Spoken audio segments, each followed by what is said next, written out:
Na aula de hoje falaremos sobre ectoscopia, também chamada de exame físico geral. A ectoscopia é definida como uma observação inicial, mais superficial, que vai anteceder um exame mais completo. As alterações observadas elas servirão de guia para o restante do exame físico. Os componentes da ectoscopia são estado geral, nível de consciência, fala e linguagem, estado de hidratação, estado de nutrição, desenvolvimento físico, as fáscias, atitude e decúbito, mucosa, pele e fâneros, tecido celular subcutâneo e panículo adiposo, linfonodos, medidas antropométricas, biótipo e sinais vitais. A partir de agora vamos comentar um pouco sobre cada um destes componentes. O estado geral vai ser uma avaliação subjetiva de como o paciente se apresenta naquele momento. Geralmente usa-se uma dessas três avaliações: estado geral bom, estado geral regular e estado geral ruim. Já o nível de consciência vai avaliar o estado do paciente entre a vigília e o coma. O paciente é classificado como lúcido quando ele tem consciência do mundo exterior e de si mesmo e está orientado no tempo e espaço. Sonolento quando ele já responde de uma maneira mais lenta, um pouco desorientado no tempo e espaço, e ele abre os olhos aos chamados, e quando solicitado ele consegue permanecer acordado. O obnubilado, por sua vez, o paciente está desorientado no tempo e espaço, ele tem uma diminuição na modulação efetiva da fala, ele tem uma fala mais monótona, e tem ainda uma dificuldade de compreensão e raciocínio, um pensamento bem mais empobrecido. O paciente torporoso, ele só abre os olhos aos estímulos álgicos. Se for solicitado para ele abrir os olhos, levantar o braço, ele não consegue realizar. Já o paciente comatoso é aquele que está no grau mais profundo de rebaixamento da consciência. E na escala de coma de Glasgow, que eu vou explicar no próximo slide, sua pontuação é menor ou igual a 8. A escala de coma de Glasgow é baseada em 3 variáveis. Dependendo da resposta observada em cada uma dessas variáveis, vai ser dada uma pontuação. E no final, vai ser feita a somatória. Temos como variáveis a abertura ocular, a resposta verbal e a resposta motora. Na abertura ocular, se o paciente abrir os olhos espontaneamente, o score dele é 4. Se ele abre apenas com uma estimulação, como pedindo para ele abrir os olhos, ele pontua 3. Mas se ele abrir apenas com um estímulo doloroso, o score é 2. E se não tiver resposta nenhuma, ele pontua apenas 1 ponto. Na resposta verbal é feita algumas perguntas para ele, como a idade, a localização, o seu nome. Se ele responder tudo corretamente, ele pontua 5. Se ele responder de forma confusa, mesmo que errado, mas der uma resposta coerente, ele pontua 4. Por exemplo, se perguntar para o paciente em que cidade ele está naquele momento, e vamos supor que ele esteja em São Paulo, mas que ele responda Rio de Janeiro. Por mais que ele tenha dado uma resposta errada, mas foi uma resposta que foi coerente com a pergunta. Mas se a resposta não tiver coerência com a pergunta, como neste mesmo exemplo, ao perguntar a cidade onde o paciente está e ele responder o seu nome ou então sua idade, neste caso ele está dando uma resposta inapropriada e vai pontuar apenas 3. Mas se o paciente não emitir nenhuma palavra, apenas sons incompreensíveis, ele vai pontuar apenas 2. E se não tiver resposta alguma, pontua 1. Na resposta motora, pede-se para o paciente realizar um movimento, como por exemplo, levantar a mão, o pé. Se ele obedecer corretamente, o score é 6.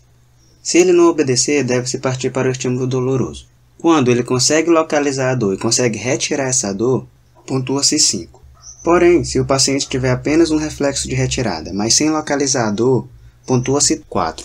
Neste quesito, verifica-se apenas movimentos corporais inespecíficos na tentativa de afastar aquele estímulo. Caso o movimento seja de uma flexão anormal, também chamada de decorticação, o score é 3.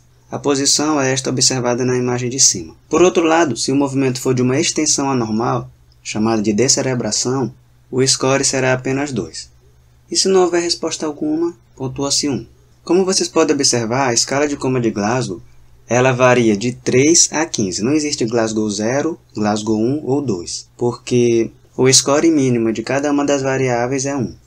O que não pode ser esquecido é que cada uma dessas variáveis possui um número de resposta diferente.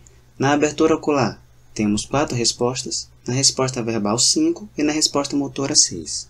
O paciente com pontuação de 15 é o paciente normal, que não tem nenhuma alteração na consciência. Se pontuar até 11, o coma é classificado como superficial, ou grau 1, que tem como característica comprometimento leve da consciência e ele consegue atender a ordens simples, como abrir e fechar o olho, ele consegue reagir aos estímulos dolorosos normalmente. Pontuando até 7, o coma é intermediário, ou de grau 2. A perda da consciência é quase completa, com uma percepção bastante reduzida, e o estímulo doloroso produz apenas movimentos simples, como de piscar ou de abertura das pálpebras. Pontuando 4, o coma é classificado como profundo ou grau 3, quando o paciente já tem uma perda total da consciência e ele não consegue responder aos comandos verbais ou aos estímulos dolorosos. Pontuando apenas 3, o coma profundo é chamado de dépassé, ou grau 4. É quando o paciente se encontra em estado vegetativo e já tem cerca de 85% de probabilidade de morte, pois além dos elementos do coma grau 3, há ainda comprometimento das funções vitais, como uma parada cardiorrespiratória. Nesse caso, ele só consegue sobreviver com o auxílio de aparelhos, sendo necessária uma ventilação artificial. Agora comentaremos um pouco sobre a fala e linguagem. A eulalia é definida como uma fala normal, quando o indivíduo ele se expressa sem dificuldade alguma. Já na disfonia, ou também chamada de afonia, já há uma alteração no timbre. Como exemplo, temos a voz rouca. A dislalia consiste em uma dificuldade de expressar as palavras, como a troca de letras. Um exemplo clássico, nós temos o cebolinha, que troca o L pelo R, por exemplo, ao falar barata, fala balata. Temos a disritmolalia, que é uma perturbação no ritmo da fala, como, por exemplo, a gagueira, ou então a taquilalia, que é a fala em uma velocidade rápida. A disartria, por sua vez, é um distúrbio neurológico, que ele se caracteriza pela dificuldade de usar os músculos da fala. Neste caso, a disartria não é um problema de linguagem em si, e sim um problema motor, que é causado por AVC, traumatismo, pela doença de Parkinson. Já a disfasia é o contrário. O órgão fonador e os músculos estão normais, mas há uma perturbação na elaboração cortical da fala, e as palavras não são ditas de forma compreensível. A disgrafia é a perda da capacidade de escrever, e temos a dislexia, que é a perda da capacidade de ler. No estado de hidratação, temos 5 parâmetros para analisar: a alteração abrupta do peso, a alteração da pele quanto à umidade, elasticidade, turgor, que é aquela habilidade da pele de voltar ao normal quando ela é esticada, alteração da mucosa quanto à umidade, fontanelas nas crianças e alterações oculares. E quais são as alterações que nós podemos observar? Pele seca, com elasticidade e turgor diminuídos. No idoso, por exemplo, quando esticamos sua pele, ela demora um pouco mais de voltar ao normal, ou seja, o turgor está diminuído. Isso acontece por quê? Porque a pele dos idosos é menos hidratada que a pele de um indivíduo mais novo. Mucosas secas também indica desidratação. Olhos afundados, também chamado de anoftalmia, que consiste no deslocamento do globo ocular para dentro da órbita. E nas crianças, as fontanelas deprimidas também é um achado da desidratação. Ela é classificada como leve ou de grau 1, quando a perda de até 5% do peso, moderado ou de segundo grau, quando a perda de 5 a 10% do peso, e grave ou de terceiro grau, quando a perda de peso é acima de 10%. No estado de nutrição, avaliamos o peso, a musculatura, o panículo adiposo, que é um tecido gorduroso que tem a função de proteger os órgãos contra impactos e serve ainda como isolante térmico. Ele corresponde a cerca de 20% do peso do homem e 25% do peso da mulher, e ele é avaliado por meio da espessura de uma dobra cutânea. Avalia-se ainda a pele, os olhos, os pelos, já que eles, quando estão secos, é um sinal de desnutrição. Classifica-se como um paciente eutrófico aquele que possui todos os elementos anteriores normais: peso, panículo adiposo, musculatura. O obeso ou com sobrepeso, aquele que possui o peso acima do normal. Uma medida muito utilizada é o IMC. E o paciente desnutrido é aquele que tem o peso abaixo do normal, a musculatura é hipotrófica, o panículo adiposo é escasso e ele tem uma pele bem seca e rugosa. Falaremos agora do desenvolvimento físico. O hábito grasso é aquele paciente que possui uma constituição corporal bem frágil. Os ossos são finos, uma musculatura pouco desenvolvida. Eles geralmente apresentam-se com altura e peso abaixo dos níveis normais. Já o infantilismo caracteriza-se por características infantis na idade adulta.